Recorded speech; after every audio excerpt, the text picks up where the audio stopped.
Por mais que tudo pareça ir de mal a pior, as verdades bíblicas que estamos desvendando são uma fonte de esperança. Uma esperança de vida e vida eterna. Deus te ama e quer te salvar. Essa é a mensagem central no Apocalipse. Existe esperança para os seres humanos. Você não está sozinho diante dos seus problemas.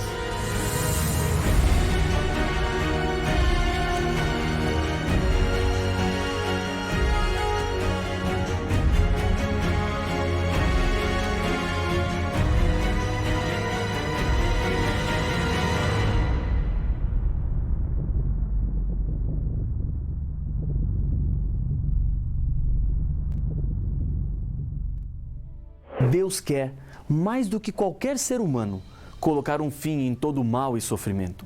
Existe esperança para os seres humanos. Você não está sozinho diante dos seus problemas. Esse dia está chegando. Sinta-se feliz por estar estudando a Bíblia. Deus queria lhe mostrar todas as verdades que estão sendo reveladas. Ele não quer perder você. Diante de meia garrafa de qualquer bebida, pode-se fazer um teste para saber se uma pessoa é pessimista ou otimista. O pessimista dirá: que desgraça, está acabando. Já o otimista dirá: que bom que ainda tem meia garrafa, vou aproveitá-la. Algo semelhante ocorre quando estudamos esses temas do Apocalipse. Alguns lamentam ao compreender que foram enganados durante toda a vida. Outros dão graças a Deus por terem descoberto a verdade e agora poderem decidir ficar do lado dela. No livro do Apocalipse, encontramos o último chamado de Deus para os moradores da terra através da mensagem de 3 anjos que cruzam o meio do céu. As armas do diabo são apresentadas em todo o livro. Nenhuma mensagem tem tanta importância como o Apocalipse para os nossos dias. A sua mensagem é tão crucial que Deus pronunciou uma terrível sentença sobre todo aquele que tentar alterar as suas verdades.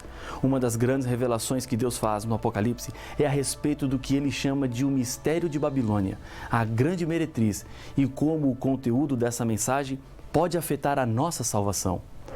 João, o autor do Apocalipse, em uma de suas cartas diz o seguinte: Filhinhos, já é a última hora. E como ouvistes que vem o anticristo, também agora muitos anticristos têm surgido, pelo que conhecemos que é a última hora. 1 João capítulo 2, verso 18. O texto não fala de apenas um anticristo, mas de muitos. Anticristo é aquele que se coloca contra Cristo. O diabo é o inimigo de Cristo e ele tem muitas formas de apresentar-se, usando diferentes instrumentos e disfarces. Por isso, muitos anticristos lutam contra Cristo. Existem 2 maneiras de colocar-se contra, dentro desse contexto do grande conflito entre Deus e o diabo. A primeira é atacando e perseguindo. A segunda não envolve violência, mas é possível destruir Jesus, projetando uma imagem falsa dele, assumindo seu lugar, fazendo-se passar-se por ele. Com isso, o diabo tem também a sua igreja, um falso movimento religioso, onde ele colocou-se no lugar de Jesus para levar mais pessoas à perdição. É doloroso descobrir que, pensando que estávamos servindo inocentemente a Deus, estávamos, na verdade, servindo ao inimigo de Deus. As características da igreja verdadeira, conforme Apocalipse capítulo 14, verso 12, são: primeira, guardar os 10 mandamentos de Deus. Segunda, ter a fé em Jesus. Na proclamação do segundo anjo, que voa pelo meio do céu, Deus faz uma advertência para as pessoas que estão nas falsas igrejas. Caiu, caiu, a grande Babilônia que tem dado a beber a todas as nações do vinho da fúria de sua prostituição. Apocalipse 14, verso 8. O texto aqui está se referindo a uma confusão simbólica, pois a cidade de Babilônia foi destruída nos tempos do Antigo Testamento e a profecia de Isaías, capítulo 13, versos 19 a 21, diz que essa cidade nunca mais seria habitada. Babilônia está referindo-se à falsidade religiosa que tenta parecer ser Cristo, mas na verdade é uma das estratégias do diabo. Em Apocalipse 12, a igreja verdadeira de Deus é identificada como uma mulher pura. E aqui encontramos Babilônia, a igreja falsa, envolvida em prostituição. Essa imagem demonstra claramente uma igreja que abandonou Jesus e seguiu outras paixões, entregando-se e corrompendo sua pureza.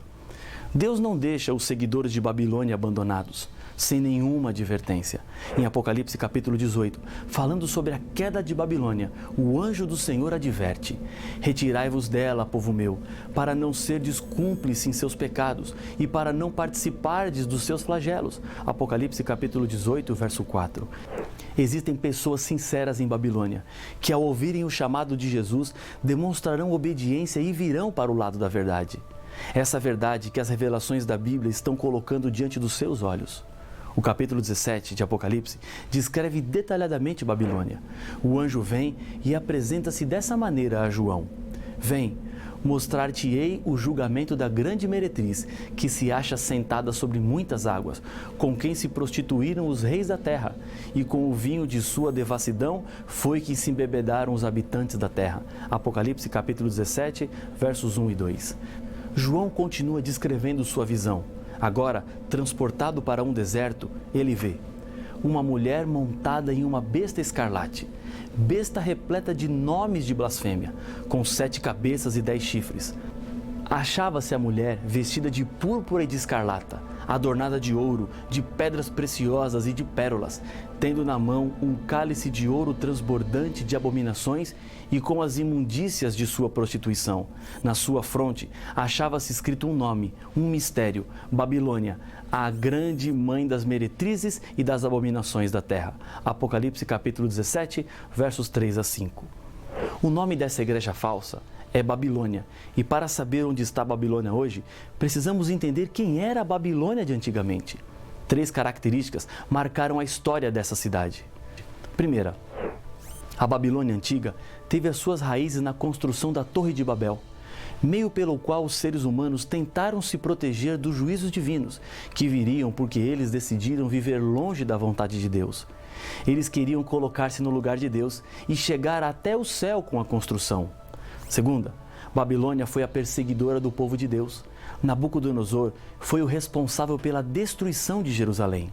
Terceira, Babilônia era uma cidade envolvida pela idolatria a muitos deuses, especialmente no culto ao Deus Sol. Essas características nos esclarecem sobre o movimento de Babilônia nos últimos dias na história desse mundo. Existe um poder religioso colocando-se no lugar de Deus, reivindicando para si prerrogativas que são apenas de Deus, como o poder perdoar pecados e nunca errar? Existe um movimento religioso que perseguiu o povo de Deus no passado, que queria viver de acordo com a Bíblia? Existe um movimento que promova hoje o culto ao Deus Sol, mudando o dia de guarda do sábado para o domingo? A resposta a todas essas perguntas é sim, e você consegue facilmente identificar a Babilônia moderna. A profecia de Apocalipse 17 apresenta também outras características da igreja falsa. Ela está sentada sobre muitas águas, diz o verso 1. O próprio livro do Apocalipse interpreta o que significa. As águas que viste, onde a meretriz está sentada, são povos, multidões, nações e línguas. Apocalipse capítulo 17, verso 15. Essa mulher também se prostituiu com os reis da terra, conforme apresenta o verso 2. Isso quer dizer que essa igreja conseguiu o apoio dos reis e governantes de todas as partes do mundo. Ela embebedou os habitantes da terra com o vinho de sua devassidão, apresenta o verso 2. Vinho é o suco de uva fermentado. Na Bíblia, é usado como símbolo das doutrinas erradas, que geralmente não passam de tradições humanas. É possível, pela Bíblia e os movimentos religiosos que se associam à Babilônia, identificarmos algumas dessas doutrinas que foram adulteradas. Deus, na Bíblia, nos revela o que Ele exige da sua igreja verdadeira. Guarde os 10 mandamentos da Bíblia de Êxodo 20, que foram escritos em tábua de pedra pelo dedo de Deus. Respeite e guarde o dia santificado pelo Senhor, o 7º dia, o sábado, conforme Êxodo 20, verso 8, Isaías 58, verso 13. Não adore ídolos e imagens de escultura, conforme adverte o 2º mandamento, Êxodo capítulo 20, versos 4 a 6, Salmo 115. Se prepare para a volta de Jesus, o momento do grande encontro, quando o mal será para sempre destruído. Essa promessa é a grande razão da existência do nosso mundo. João, capítulo 14, versos de 1 a 3. Ensine que os mortos estão na sepultura e aguardam a ressurreição, que acontecerá apenas quando Jesus voltar.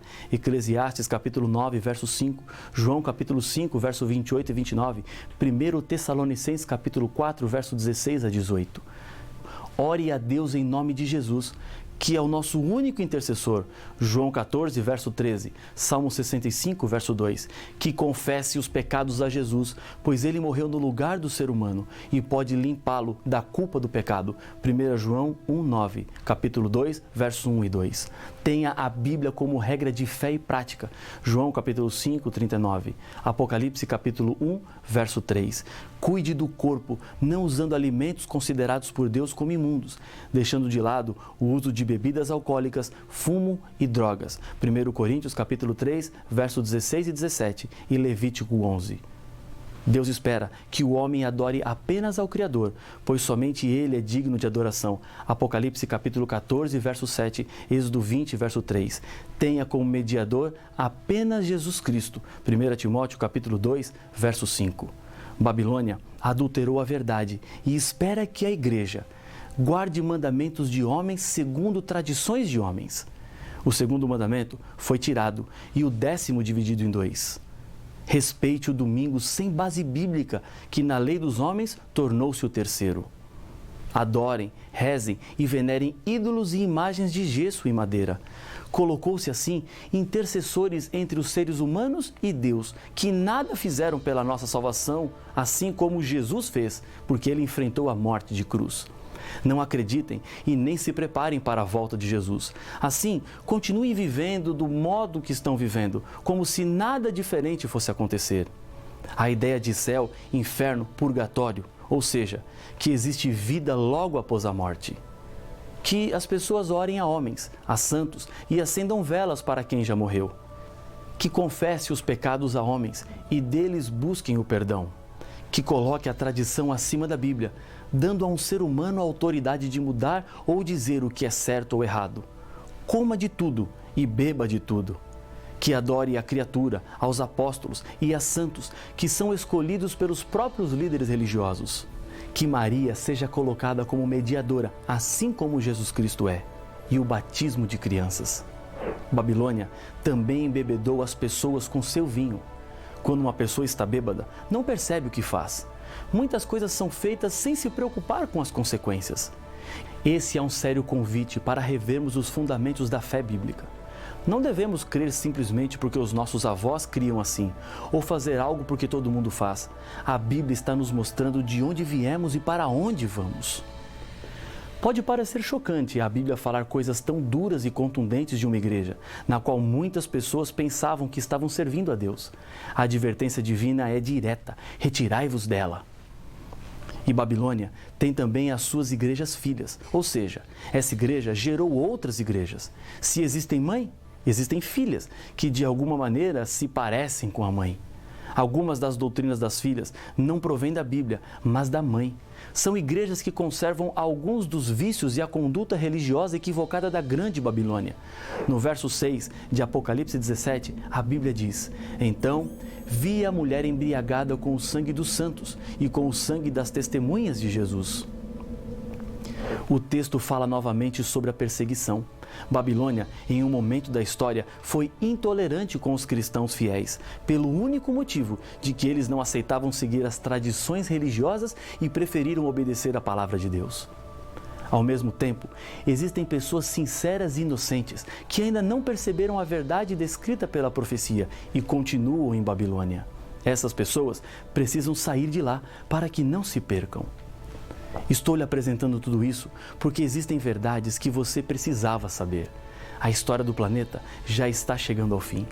Não há mais tempo para dúvidas. A voz de Deus está sendo ouvida claramente.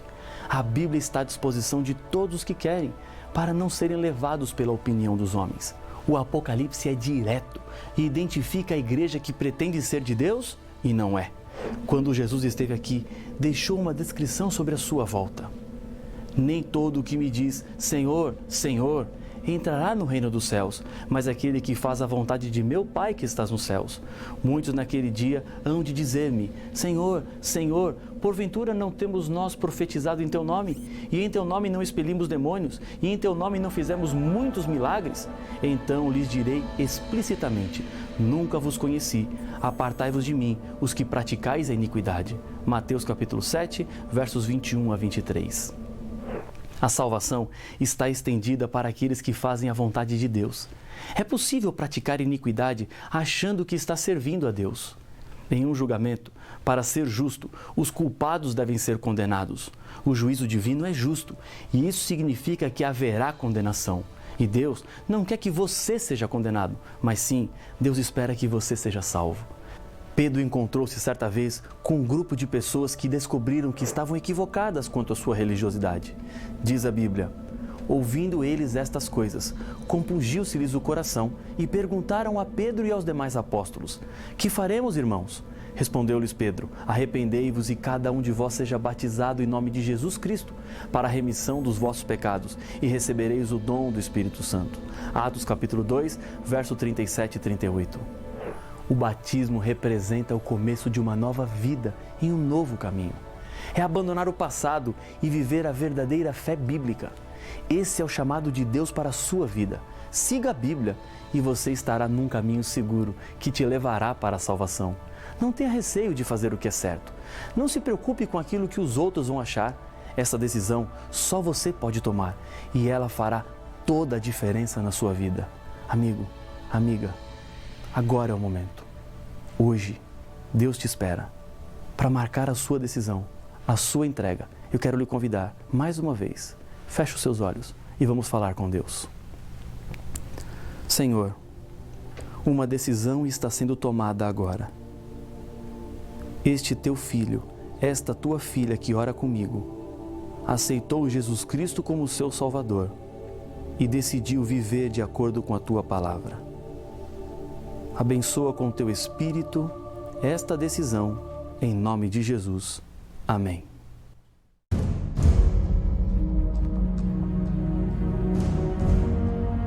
O livro do Apocalipse está cheio de promessas ao vitorioso. Isso quer dizer que a vitória é possível. Por trás da besta está o dragão, que é o diabo, inimigo de Deus. Sê fiel até a morte e dar-te-ei a coroa da vida. Mas então, para podermos vencer a besta e ganhar a vida eterna, temos que ser fiéis e morrer? Deus não prometeu estar conosco em todos os momentos? As respostas para suas dúvidas se encontram no próximo episódio de Apocalipse, o fim revelado.